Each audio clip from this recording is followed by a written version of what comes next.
Bismillahirrahmanirrahim. Assalamualaikum warahmatullahi wabarakatuh.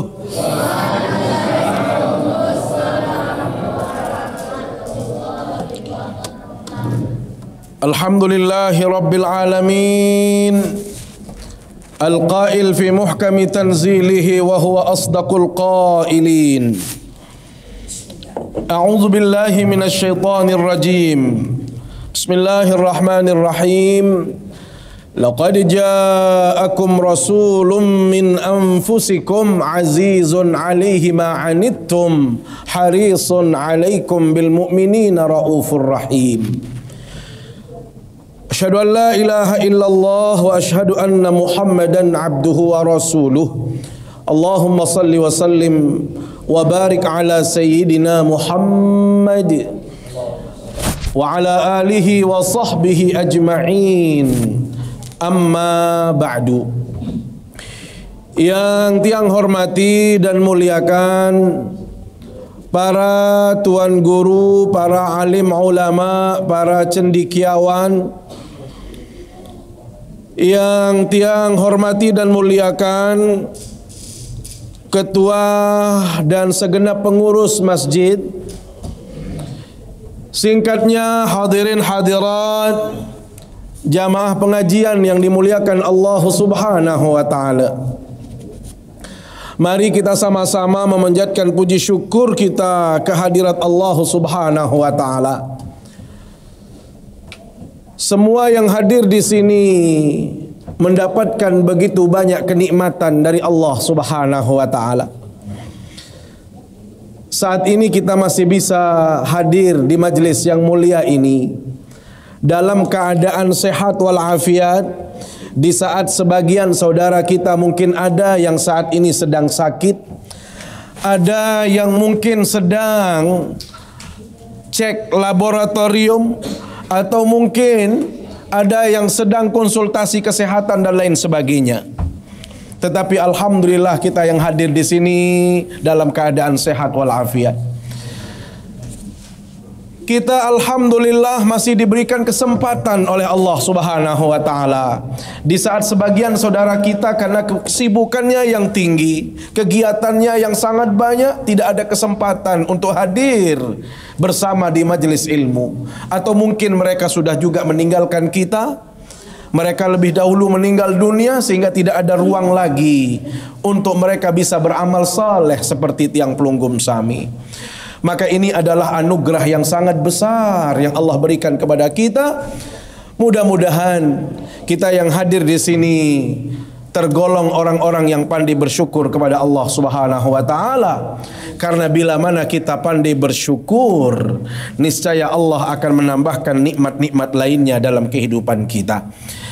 Salawat serta salam selalu kita sampaikan ke hadapan baginda Rasulullah sallallahu alaihi wasallam. Panutan kita, teladan kita dalam semua aspek hidup dan kehidupan. Beliau mengajarkan kepada kita bagaimana beribadah yang benar, bagaimana berakhlak yang mulia, bagaimana berakidah yang lurus, bagaimana membangun hubungan sosial satu sama lainnya. Semuanya sudah dicontohkan oleh beliau. Maka bila mana kita meneladani beliau dalam hidup kita, insya Allah kita semua akan mendapatkan syafaatnya di hari kiamat kelak. Bapak Ibu yang dimuliakan Allah Subhanahu wa taala, bulan Rabiul Awal menjadi bulan yang sangat membahagiakan bagi kita semua. Bulan yang sangat menyenangkan bagi kita semua. Kenapa? Karena di bulan ini telah lahir Nabi Agung, Nabi akhir zaman, manusia paripurna, manusia yang sangat agung di hadapan Allah Subhanahu wa taala, yaitu baginda Rasulullah sallallahu alaihi wasallam. Kalau ada orang yang bertanya apakah perlu kita bermaulid? Apakah perlu kita merayakan? Apakah perlu kita bersukacita dengan kelahiran baginda Rasul sallallahu alaihi wasallam? Hadirin yang dimuliakan Allah Subhanahu wa taala, jawaban yang sangat pendek dan itu sangat rasional. Ibu-ibu, kira-kira kalau cucunya akan lahir, senang apa tidak? Senang. Ini kalau kita ingin, apalagi yang masih muda-muda, kemudian dianugerahkan seorang anak. Saya pikir semua kita alamiah, natural itu, pasti kita senang kalau anak kita yang lahir, cucu kita yang lahir. Bapak Ibu, anak yang kita dapatkan, anak yang lahir dari rahim ibundanya, atau cucu kita yang lahir, begitu sayangnya kita, begitu gembiranya kita. Padahal belum tentu besok anak ini bisa ingat kita. Belum tentu anak ini bisa menjadi anak yang baik, anak yang saleh. Mungkin saja dalam kehidupannya ada hal-hal yang tidak baik yang dia lakukan. Tetapi subhanallah, kita cinta kepada anak kita. Kita sayang sama mereka. Bagaimana dengan baginda Rasul sallallahu alaihi wasallam yang sudah jelas hormati Allah, beliau itu sangat sayang kepada kita, sangat cinta dan perhatian kepada kita semua umatnya. Bapak Ibu yang dimuliakan Allah Subhanahu wa taala, dalam riwayat, dan ini merupakan riwayat yang sahih di dalam Bukhari, Abu Lahab, orang yang sangat benci kepada beliau, orang yang sangat anti kepada baginda Nabi sallallahu alaihi wasallam, sampai Allah merekam, memberikan satu ayat khusus, satu surat khusus yang namanya Al-Lahab, dan itu mengabadikan orang yang paling benci kepada baginda Nabi, sampai disebut celaka yang namanya Abu Lahab. Rugi Abu Lahab, karena dia akan berada di dalam nerakanya Allah Subhanahu wa taala terus menerus. Ternyata di saat kelahiran baginda Nabi sallallahu alaihi wasallam, pembantu beliau, budak beliau yang namanya Suwaibah al-Aslamiyah memberikan informasi kepada Abu Lahab, Abu Lahab tuanku, anak saudara Anda akan lahir. Itu Aminah sudah melahirkan seorang anak bayi laki-laki. Dikasih tahu oleh Suwaibah pembantunya. Karena senangnya Abu Lahab, gembira mendengar kalau anak saudaranya lahir. Apa kata beliau? Suwaibah, mulai detik ini karena Anda memberitahukan kelahiran anak saudara saya, saking senang saya dengan berita tadi, Anda bebas mulai hari ini, sudah tidak lagi menjadi budak. Padahal setelah itu beliau, Abu Lahab ini paling benci kepada baginda Nabi. Sampai terekam dalam surat Al-Lahab, orang ini harus mendekam di dalam nerakanya Allah SWT. Ternyata, Allah, salah seorang paman baginda Nabi yang namanya Al-Abbas ibn Abdul Muttalib, saudaranya Abdullah ibn Muttalib, saudaranya Abu Lahab, itu bermimpi di malam harinya. Ternyata dalam mimpi itu beliau bertemu dengan Abu Lahab. Beliau bertanya, wahai Abu Lahab, bagaimana kondisi Anda setelah ini? Bagaimana, apa yang Anda dapatkan di alam barzahnya Anda? Apa kata Abu Lahab dalam mimpi itu? Ketahuilah saudaraku, semenjak saya masuk ke alam barzah ini, dari situlah saya diazab terus menerus oleh Allah Subhanahu wa taala. Ternyata azab itu sampai hari kiamat. Kenapa? Karena bencinya kepada baginda Nabi sallallahu alaihi wasallam. Tetapi beliau bercerita, begitu hari Senin saya mendapatkan diskon, saya mendapatkan keringanan azab, bahkan saya diliburkan dari azab oleh Allah di hari Senin. Kenapa? Karena waktu itu di saat saya diberitahukan bahwasanya anak saudara saya lahir, saya berbahagia, saya senang sekaligus melepaskan Suwaibah, memerdekakan Suwaibah. Dengan alasan itu saya diringankan azab saya oleh Allah Subhanahu wa taala. Bapak Ibu, hanya senang saja beliau sampai mendapatkan diskon, beliau sampai tidak diazab oleh Allah Subhanahu wa taala. Imam Syamsuddin Ad-Dimashqi mengatakan apa? Kalau orang yang benci kafir seperti itu saja dalam Al-Quran sampai kekal abadi dalam neraka bisa mendapatkan kemuliaan, bisa mendapatkan keringanan azab dari Allah Subhanahu wa taala di hari Isnin. Bagaimana dengan tiang pelunggum Sami yang benar-benar cinta kepada baginda Rasul sallallahu alaihi wasallam? Bapak Ibu, saya ingin tegaskan di sini, apakah kita cinta kepada Rasulullah? Sayang sama Rasulullah SAW. Masya Allah. Bapak Ibu, ada dua riwayat yang sangat indah sekali. Suatu ketika ja'a rajulun ilan Nabi sallallahu alaihi wasallam. Ada seorang laki-laki datang kepada baginda Nabi sallallahu alaihi wasallam. Orang ini berkata apa? Ya Rasulullah, mata sa'ah. Ya Rasul, kapan sih mau datang hari kiamat? Saya nggak tahu di Monjok ini ada yang berani tanya nggak kapan hari kiamat. Pak Ketua Takmir mungkin karena dekat sama masjid. Ya sudah, kapan sih hari kiamat? Ayo. Ada yang berani tanya sini, ibu-ibu? Ada yang bertanya kapan hari kiamat tiba? Logikanya mohon maaf, orang kalau sudah berani bertanya, banyak amalnya, banyak modalnya. Kalau kita mau beli sesuatu kan sudah siap uangnya. Jangan nanya-nanya, nggak punya modal, nggak ada uang, itu namanya mubazir lah itu ya. Ini namanya nggak ada kerjaan. Rasul Shallallahu Alaihi Wasallam bertanya kepada orang tadi, "Madza a'dadta laha?" Kamu berani-beraninya nanya kapan hari kiamat tiba? Emang persiapannya apa? Berapa amalmu? Berapa ibadahmu? Berapa sedekahmu? Kira-kira begitu. Apa kata orang tadi? Ini dalam hadis sahih. Ya Rasulullah, mali, saya nggak punya apa-apa. La min salatin, wala min siyamin, wala min sadaqatin. Saya ini bukan ahli salat ya Rasul, bukan ahli puasa, bukan ahli sedekah. Ini kan wanen namanya. Sudah ndak ahli salat, ndak ahli puasa, nggak ahli sedekah, kok berani nanya kapan hari kiamat?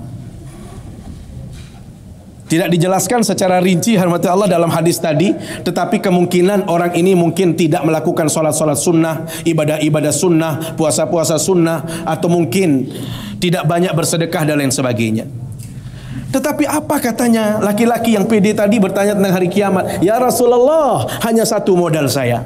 Apa itu? Inni uhibbuka, saya hanya mencintaimu ya Rasulullah. Saya hanya mencintaimu ya Rasulullah. Maka apa kata Rasulullah SAW? Anta ma'aman ahbabta yaumal qiyamah. Kalau begitu Anda akan bersama orang-orang yang engkau cintai di dalam surga besok. Anta ma'aman ahbabta yaumal qiyamah. Anda akan bersama kekasih-kekasih Anda, orang-orang yang kau cintai di hari kiamat kelak. Subhanallah. Ada satu riwayat lagi Bapak Ibu yang dimuliakan Allah SWT. Di dalam hadis disebutkan, al-mar'u yuhibbul qauma wa lamma yalhaqu bihim. Ya Rasulullah, bagaimana hukumnya? Ada seseorang yang senang sama engkau, sayang sama engkau ya Rasulullah, tetapi orang ini belum mampu mengikuti jejakmu, belum bisa sholat sepertimu, belum bisa puasa sepertimu, belum bisa khusyuk sepertimu. Kira-kira ada yang mirip-mirip sama Nabi di sini? Atau persis sama dengan baginda Rasul SAW?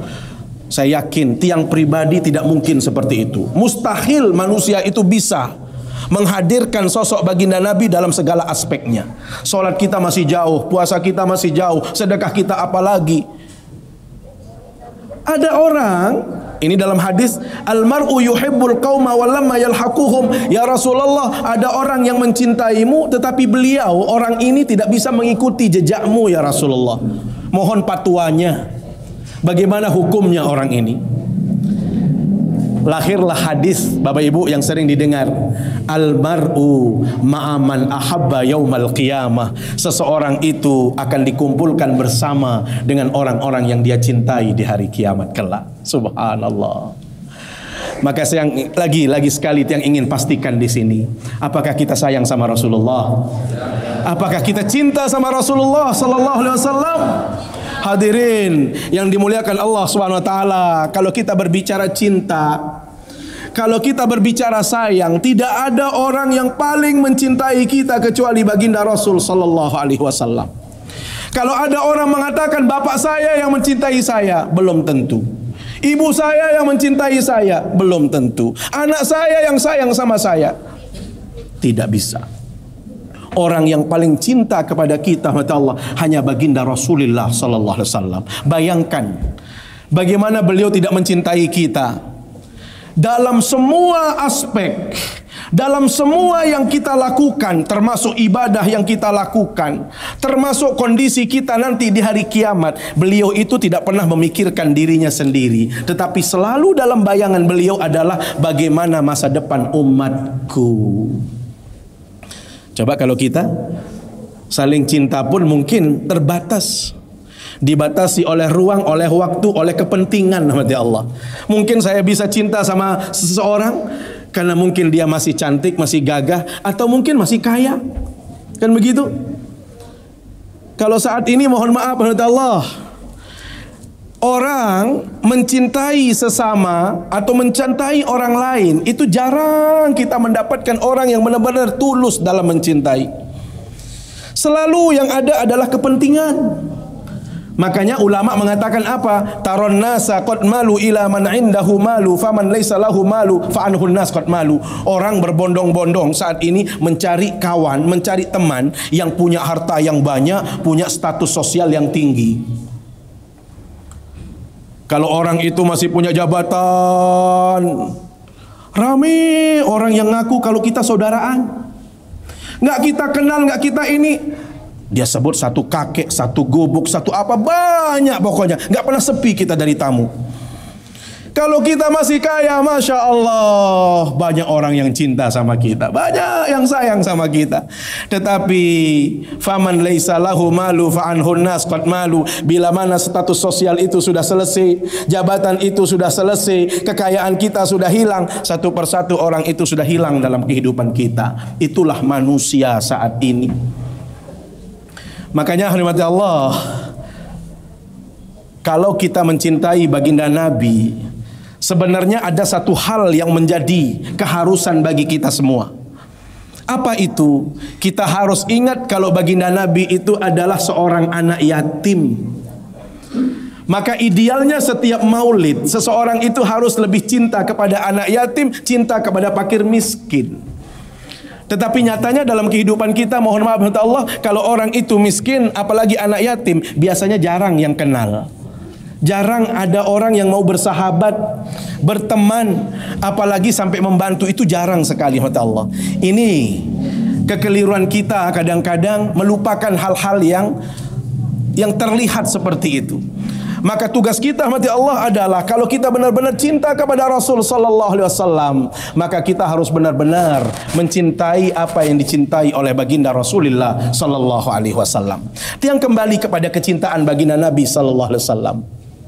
Bayangkan Bapak Ibu, beliau disebutkan oleh Sayyidah Aisyah radhiyallahu anha, digambarkan sosok beliau.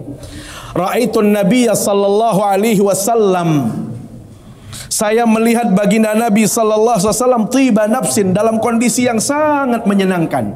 Senang sekali baginda Nabi. Maka kala itu apa kata Aisyah? Bapak Ibu, ya Rasul, ud'ullah li. Ya Rasul, doakan saya dong. Bu, Pak, ternyata baginda Nabi itu saling mendoakan suami istri. Saya nggak tahu ibu-ibu sering minta doa sama suami apa tidak? Hah? Lebih sering minta doa apa minta uang? Hah? Ini kita abaikan masalah-masalah kecil, komunikasi yang kecil sederhana dalam rumah tangga Bapak Ibu. Ini yang jarang terjadi. Kita itu kadang-kadang sangat mencintai. Kalau saat-saat kita masih pacaran, mertua pun dibawain macam-macam bingkisan apa supaya kita dapatkan. Begitu selesai, anaknya kita dapat, mertua nggak pernah dicari lagi. Atau mohon maaf, baru pacaran, ya Allah indah-indah yang keluar, kata-kata yang sangat menyejukkan, kata-kata yang sangat menyenangkan. Lamun wah payah suan semama, senina semama, mulai bocong, congang, letak. Sudah nggak ada lagi ungkapan-ungkapan yang menyenangkan, hamdat Allah. Apalagi sampai membangun komunikasi yang ringan-ringan tadi. Coba bayangkan, hamdat Allah, kalau kita sering saling mendoakan suami istri, insya Allah kehidupan kita jauh lebih baik. Tidak mungkin ada KDRT. Sekarang artis terkenal saja KDRT. Orang kaya saja pakai KDRT, apalagi ibu-ibu yang punya apa-apa. Ya, ini bahaya ini. Jadi memang harus dibangun komunikasi, termasuk mohon maaf, suami istri itu harus saling mendoakan. Minta doa, bukan hanya waktu pergi saja. Ya, apalagi ini ayahanda Pak Haji Amirin nih mau pergi besok ke Banjarmasin ini. Ini harus minta doa. Jangan-jangan ibu juga ikut ya? Ya, Tiang juga minta doa, nanti kita doakan di akhir kontingen NTB yang besok berangkat besok pagi menuju Banjarmasin itu selamat sehat dan tentunya menghadirkan yang terbaik. Bapak Ibu, Aisyah berkata apa? Ya Rasulullah, ud'ullah li, doakan saya ya Rasul. Maka subhanallah, Rasul mengadahkan tangannya ke atas. Allahumma ighfir li Aisyata ma taqaddama wa akhar wa ma ta'akhar wa ma asarrat wa ma a'lanat. Ya Allah, ampuni semua dosa Aisyah, baik yang sudah lewat maupun dosa yang belum dikerjakan, baik dosa itu disengaja atau tidak sengaja. Ya Allah, ampuni dosanya Aisyah. Bu, kira-kira kalau didoakan oleh suami seperti itu senang apa tidak? Sudah ada yang didoakan seperti itu? Hah? Jangan nunggu mati. Kalau diampunkan dosa itu saat ini pun boleh kita minta, Pak, doakan saya dong supaya saya nanti husnul khatimah, atau tapi kalau bapak-bapak ini mati-mati.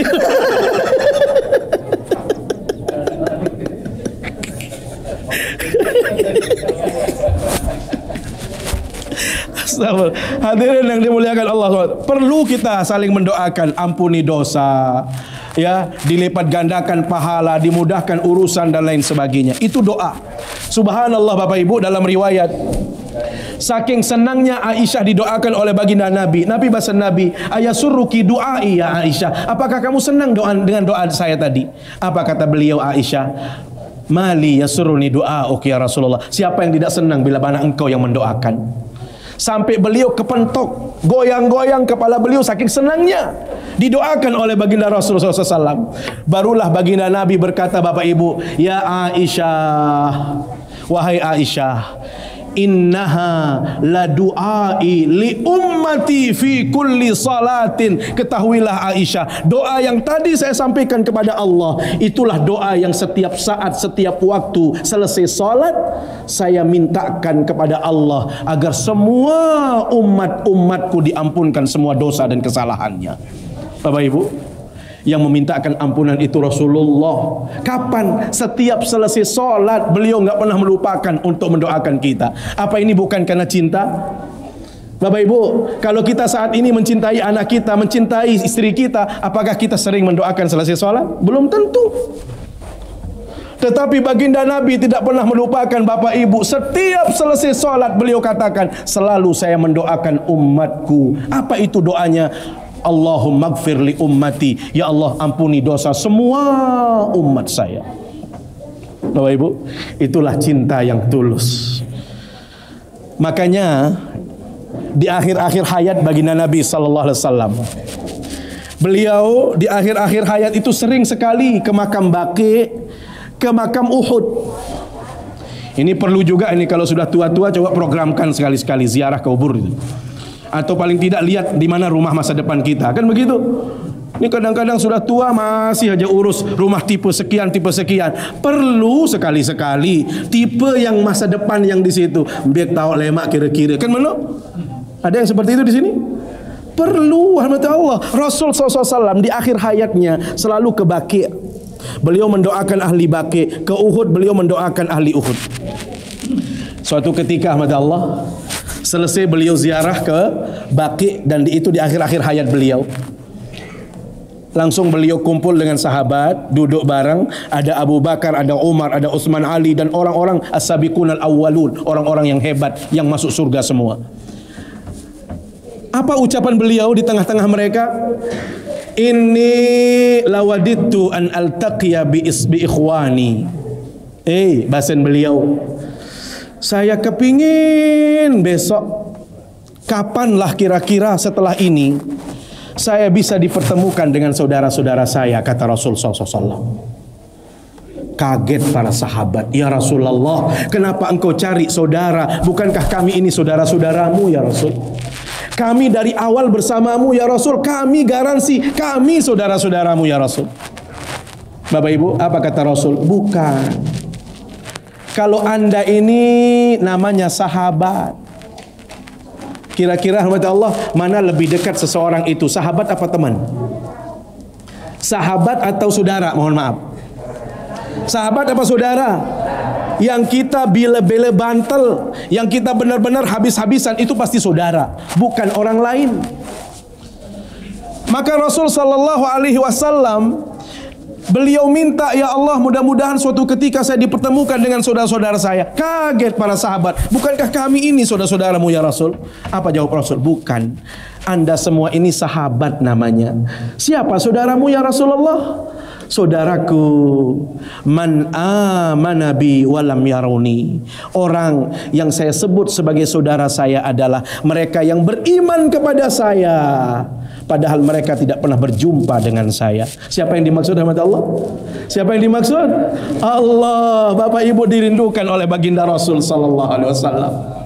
Hadirin yang dirahmati Allah SWT, begitu sayangnya baginda Nabi, setiap kali beliau membaca ayat-ayat yang terkait dengan azab, yang terkait dengan neraka, bercucuran air mata beliau. Apa yang dibayangkan? Bukan beliau membayangkan, "Yo, Fatimah nanti di neraka, Ali nanti di neraka, Hasan Husain." Tidak. Bukan itu yang beliau pikirkan, bukan anaknya, bukan istri beliau yang beliau pikirkan. Beliau begitu membaca ayat-ayat azab, ayat-ayat neraka, "Ummati, ummati. Ya Allah, bagaimana nasib umatku ya Allah? Jangan-jangan salah satu di antara mereka umat saya." Begitu sebut neraka. Sehingga beliau itu sering sekali menangis. Suatu ketika rahmat Allah, di saat beliau menangis, Allah memerintahkan Jibril untuk mendatangi baginda Nabi sallallahu alaihi wasallam. Jibril, datang engkau kepada Nabi Muhammad, tanyakan kenapa beliau bersedih, kenapa menangis terus. Ternyata begitu didatangi oleh Jibril, "Wahai Nabi Muhammad, kenapa engkau bersedih? Mengapa engkau menangis?" Bapak Ibu, bukan yang dipikirkan orang yang dekat dengan beliau, tetapi beliau menangis apa? "Saya pikirkan nasib umat saya besok. Bagaimana jangan-jangan umatku yang masuk neraka, itu yang saya tidak mau." Maka subhanallah, apa kata Allah kepada Jibril? "Ya Jibril, abshir Muhammadan." Kasih tahu kabar baik ini kepada Nabi Muhammad. Apa itu? "Inna sanurdika fi ummatika wala nasu'uk." Kami, Allah itu sudah ridho kepada umat Nabi Muhammad. Selama mereka mencintai Nabi Muhammad, saya sudah ridho kepada mereka, dan mustahil Allah akan menyiksa satupun umat Nabi Muhammad sallallahu alaihi wasallam. Kapan? Bila mana kita mencintai baginda Rasulullah sallallahu alaihi wasallam. Lihat, kalau kita berbicara kecintaan baginda Nabi sama jamaah, ini sudah lewat Isya. Beliau kalau enggak sayang sama kita, dalam hadis disebutkan, "Laula an asyqa ala ummati la amartuhum bisiwak fi kulli salatin wa la amartuhum bil isya'i fi thuluthil lail." Bapak Ibu, kalau saya tidak sayang sama umat-umat saya, kata beliau, seharusnya setiap kali mereka datang ke sholat itu harus pakai siwak, harus membersihkan giginya terlebih dahulu. Tapi itu tidak harus. Kenapa? Karena saya sayang sama umat saya. Termasuk apa kata Rasul? Kalau itu tidak berat bagi umat Nabi Muhammad, sebenarnya Isya itu bukan saat ini waktunya Bapak Ibu. Isya itu seharusnya diwajibkan oleh Allah kapan? Sulusul lail akhir. Sepertiga malam terakhir itulah waktu sholat Isya sebenarnya. Tetapi subhanallah, saking sayangnya Rasul kepada kita, pasti berat kalau di pertengahan malam, apalagi pertiga malam akhir sholat Isya, tidak mungkin kita bisa lakukan. Maka Allah memberikan kemudahan gara-gara baginda Rasulullah sallallahu alaihi wasallam. Bapak Ibu, setiap kali kita memperingati Isra dan Mi'raj, seharusnya sholat itu 50 kali sehari semalam. Itu idealnya sholat. Tetapi subhanallah, baginda Nabi pasang badan di hadapan Allah. Beliau membuang jauh-jauh rasa malu beliau. Kenapa? Saking sayangnya sama kita. Jangan sampai kita beribadah itu terpaksa. Jangan sampai kita merasa berat dalam melakukan kebaikan. Makanya subhanallah, apa yang disebut dalam ayat yang tiang bacakan tadi, Muhammadur Rasulullah, laqad ja'akum rasulun min anfusikum azizun alaihi ma anittum. Rasul itu sami jamaah, azizun alaihi ma anittum. Beliau yang merasa berat bila mana Bapak Ibu berat dalam beribadah. Beliau yang merasakan itu. Maka subhanallah, dalam semua urusan semuanya simpel-simpel. Ini terakhir ya, termasuk dalam urusan solat apapun itu, kalau melibatkan orang banyak, untung saja saat ini kita dibatasi oleh Isya. Apapun yang melibatkan orang banyak, kata Rasul, jangan pernah lama-lama. Itulah sayangnya baginda Nabi SAW. Termasuk dalam solat Jumat. Bapak Ibu, solat Jumat itu idealnya khotib tidak boleh panjang-panjang. Kalau solat boleh panjang, kata Rasul. Kenapa? Saking sayangnya sama kita semua. Makanya kalau khotib panjang-panjang itu pasti bermasalah. Khotibnya bermasalah, makmumnya tambah masalah. Dan insya Allah tidak ada makmum yang tidak tidur kalau hari Jumat itu.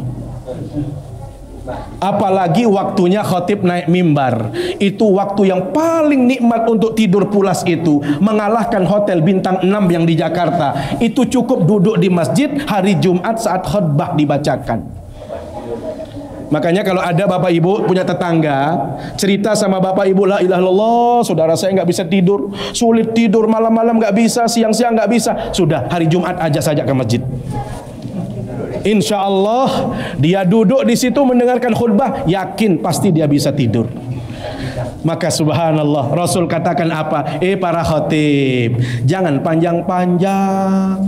Kenapa? Orang lapar juga bisa ngantuk, orang kekenyangan juga bisa ngantuk. Karena waktunya yang siang-siang seperti itu membuat orang cepat ngantuk. Maka subhanallah, khutbah itu idealnya cukup 10 menit sudah selesai. Sama sholat 20 menit itu sudah bagus. Atau 15 menit semakin bagus. Itulah idealnya. Inilah bentuk kasih sayang baginda Nabi. Sehingga dalam urusan ibadah sekalipun, beliau tidak mau kita mengeluh, kita merasa berat, kita merasa capek dalam hidup ini. Subhanallah. Maka bersyukurlah kita, berbahagialah kita yang menjadi pengikut baginda Rasulullah sallallahu alaihi wasallam. Karena itu di akhir tausiah ini Allah, sebagai bentuk cinta kita, pasti kalau orang sedang jatuh cinta mengetahui siapa pacarnya, siapa bapaknya, siapa ibunya, supaya PDKT-nya lebih lancar. Ya anak-anakku ya, pasti anak-anak saya ini lebih hafal kalau urusan ini. Coba adik-adik sama-sama saya. Abdullah nama ayahnya, Aminah ibundanya, Abdul Muttalib kakeknya, Abu Talib pamannya, Khadijah. Stop, saya suruh ibu-ibu aja dulu. Jangan-jangan semuanya kalah sama anak-anak ini. Habis itu bapak-bapak, apal enggak? Jangan-jangan kita hanya omdo saja. Omdo itu artinya omong doang. Katanya kita cinta Rasul, tapi nama bapaknya saja kita tidak tahu, kakeknya saja kita nggak tahu, siapa sama pamannya nggak tahu. Ini kan bohong semua namanya ini. Dek, anak-anakku, kita ulang lagi supaya didengar sama orang-orang tua ini, biar dia tahu namanya cinta itu. Yo, sekali lagi. Abdullah ayahnya, Aminah ibundanya, Abdul Muttalib kakeknya, Abu Talib pamannya, Khadijah istri tercinta, Fatimah putri tercinta, semua bernasab mulia, dari Quraisy ternama. Inilah kisah sang Rasul Rasul yang penuh suka duka, yang penuh suka duka. 8 tahun usia kakek meninggalkannya. Abu Thalib pun menjaga, paman paling membela. Saat kecil menggembala, dagang saat remaja. Umur 25 memperistri Khadijah. Kalah ni si kanak-kanak. Angkat dia deman tentu jati sak mula tentu tunah kangen. Orang kalau sedang jatuh cinta, Masya Allah, papu balok ndang mutapa. Ni hormat Allah. Maka mudah-mudahan melalui maulid ini kita semakin mencintai baginda Nabi. Ingat, tanda kita mencintai, kita sering menyebutnya, sering bersolawat atas baginda Nabi, dan kita tidak berat melakukan sunnah-sunnah kecil kalau itu bisa kita lakukan. Maka mudah-mudahan termasuk apa yang disampaikan oleh Ketua Takmir tadi. Di sini ada sunnah. Ternyata bergibung itu sunnah. Maka ini awal yang baik. Jadi bukan hari ini saja kita bergabung insyaAllah, karena ini sunnah. Rasul katakan apa? Ayul islami khair. Siapa tanda Islam itu baik? Beliau hanya menyebutkan hanya 2 tandanya. 1, it'amut ta'am wa ifsa'us salam. Kalau girang, kalau orang itu sering berbagi makan bersama, makan menanjak memberi orang lain, termasuk makan bersama. Lamun cari itu bahasa kita ruah. Lagu itu lamun sebut ruah lah, minta temu kepeng. Bukan. 1 orang yang bisa kita undang, ajak 1 orang. 2 orang yang kita mampu, ajak 2 orang. 3 terus begitu. Itulah orang Islam yang baik. Sangka lamun di wah-rawah ajak mohon maaf baik. Lamun sampai makin di wah-rawah ajak ulin din man paran Islam sasolah. Nu nazak aran di wah-rawah lagi. Angka lamun di wah ajak uli arwah antar rawah dia. Ya tanda dengan salam baik. Sakedua bahasa Nabi-nabi ifsa'us salam. Bila mana orang itu sering mengucapkan salam, bila mana bertemu dengan saudara yang lain, dia mengucapkan salam, itulah orang yang baik dan itulah orang yang menghadirkan sunnah. Maka mudah-mudahan melalui momen Maulid Rasul sallallahu alaihi wasallam, kecintaan kita menjadi semakin baik, semakin tulus, semakin berkualitas kepada baginda Rasulullah sallallahu alaihi wasallam. Demikian, terima kasih, dan mari kita bermunajat, berdoa kepada Allah SWT. Sebagaimana yang sampaikan tadi, mohon keikhlasan jamaah semua untuk kita mendoakan para kontingen kita yang akan berangkat untuk musabaqah tilawatil Quran di Banjarmasin yang berangkat besok. Mudah-mudahan diberikan keselamatan oleh Allah, dimudahkan semua urusannya, diberikan penampilan yang terbaik dan dilancarkan semuanya. Ala hadhihi niyah. Al-Fatihah. Bismillahirrahmanirrahim. Ini apa?